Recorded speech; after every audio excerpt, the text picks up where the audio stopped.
प्रिय छात्रों, आज हम सभी लोग हिंदी विषय के अंतर्गत कक्षा 9 के छात्र पद्य का अध्ययन करेंगे, जिसमें महात्मा कबीर का जीवन परिचय आप सभी लोगों ने अध्ययन कर लिया है। और कबीर की जो रचनाएं हैं, बीजक के 3 भाग हैं, साखी, शबद, रामायणी, जिसमें से आप आज इसमें अध्ययन करेंगे इस भाग 2 में साखी का जो पहला पद्यांश है आपके सामने है। अब एक एक पद्यांश का हम अध्ययन करेंगे। इससे पहले हम इस पाठ का संदर्भ जान लें, इसका संदर्भ क्या होगा।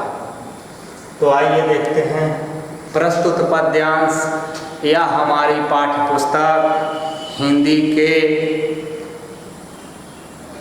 संत कबीर द्वारा रचित साखी नामक शीर्षक से लिया गया है या अवतरित है। पुनः ध्यान देंगे, ऐसे भी इसे लिख सकते हैं आप। प्रस्तुत पद्यांश है हमारी पाठ्य पुस्तक हिंदी के कबीर दास द्वारा रचित साखी नामक पाठ से लिया गया है। ये सरल रूप है आपका। इस तरह से भी आप संदर्भ को लिख सकते हैं। तो चलिए, पहला आपका यहाँ पद्यांश शुरू होता है। सतगुरु हमसे रीझ कर कहया एक प्रसंग। सतगुरु अर्थात मेरे सच्चे गुरु ने, कबीरदास जी कहते हैं कि मेरे सच्चे गुरु ने मुझ पर मुग्ध होकर, प्रसन्न होकर एक ज्ञान की बात बताई। आइए पुस्तक की सहायता से हम आगे बढ़ते हैं। सतगुरु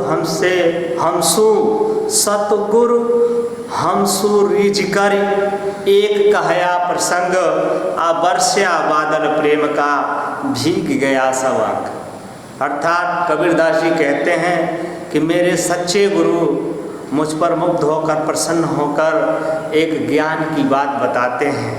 उस ज्ञान की बात से मेरा संपूर्ण शरीर जो है भीग गया। फिर अगला पंक्तियां हैं। राम नाम के पटतरे देवे को कछुनाए। अब जो मेरे सच्चे गुरु ने जो ज्ञान मुझे प्रदान किया है, अब उस ज्ञान से आगे देखिए क्या कह रहा है। कब राम नाम के पटतरे देवे को कछुनाए। यहाँ कबीरदास जी कहते हैं कि राम नाम के सिवा मेरे पास देने के लिए कुछ भी नहीं है। क्या ले गुरु संतोषिए हौस रही मन माय। हौस मने होता है विलासा, इच्छा। तो कहते हैं क्या ले गुरु संतोषिए हौस रही मन माय। यह अभिलाषा है मेरे मन में कि मैं अपने गुरु को क्या दे करके संतोष दिलाऊं, उनको खुश करूं, वह संतुष्ट हो जाए, प्रसन्न हो जाए। फिर अगली पंक्तियां देखिए। ज्ञान प्रकाश्या गुरु मिलिया सो जिन बिसरी जाय। आज जब गोविंद कृपा करी तब गुरु मिलिया आय। यहाँ देखिए, ज्ञान प्रकाश्या गुरु मिलिया। यदि ज्ञान की प्राप्ति होती है तो गुरु भी मिल जाते हैं। ज्ञान प्रकाश्या गुरु मिलिया। ज्ञान से ही गुरु मिलते हैं और गुरु से ही ज्ञान की प्राप्ति होती है। यहाँ लिखा ज्ञान प्रकाश्या गुरु मिलिया सो जिन बिसरी जाए। अर्थात गुरु को, ज्ञान को हमें विसारना या भूलना नहीं चाहिए। जब गोविंद कृपा करी तब गुरु मिलिया आए। जब ईश्वर की कृपा होगी तब मुझे गुरु की प्राप्ति हो जाएगी। माया दीपक नर पतंग लिखा है। माया दीपक नर पतंग भ्रम भ्रम इवे पड़ंत।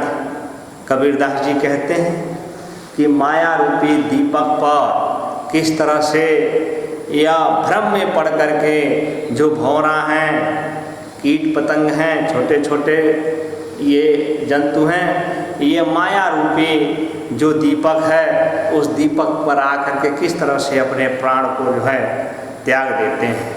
क्योंकि माया है, ये इसके उजाले पर जा करके ये कीट बैठते हैं और जल करके राख हो जाते हैं। वही लिखा है माया दीपक नर पतंग भ्रम भ्रम वे पड़न। इसी तरह से इस संसार के लोग भी हैं बहादुरों, माया में फंस करके एक दूसरे का अहित करते हैं।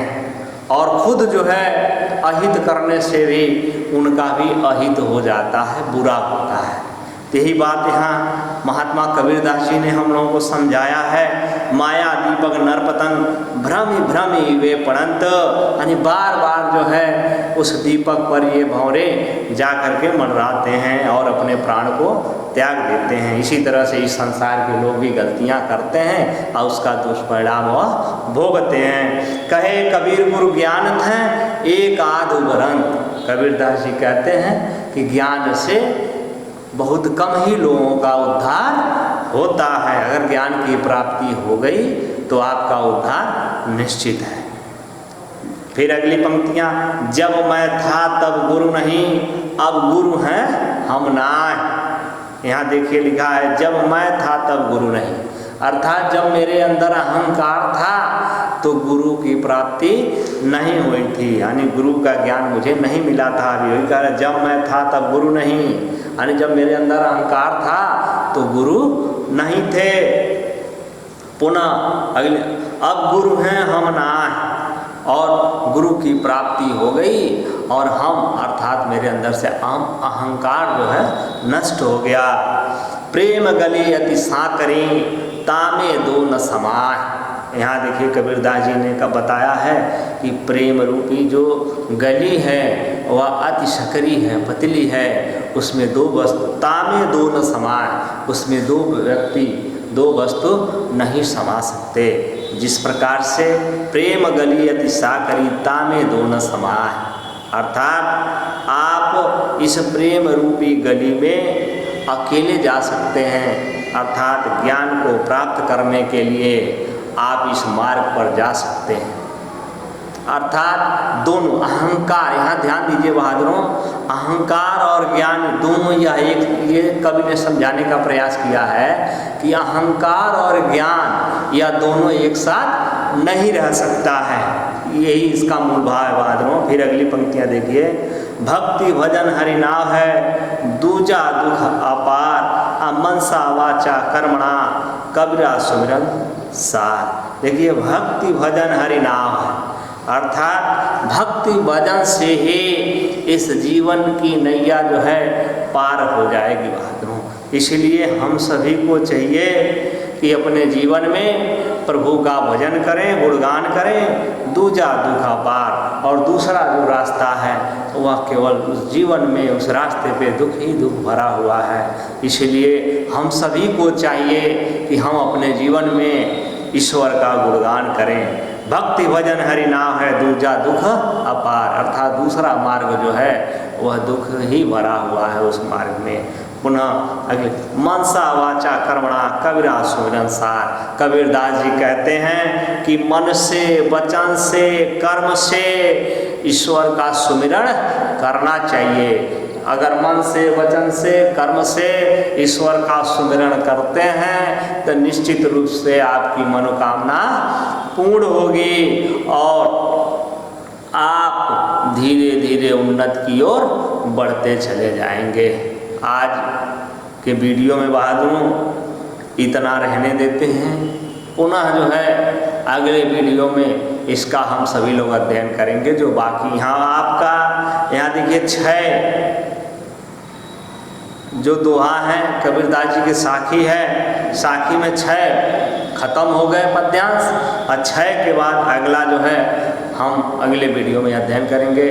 धन्यवाद।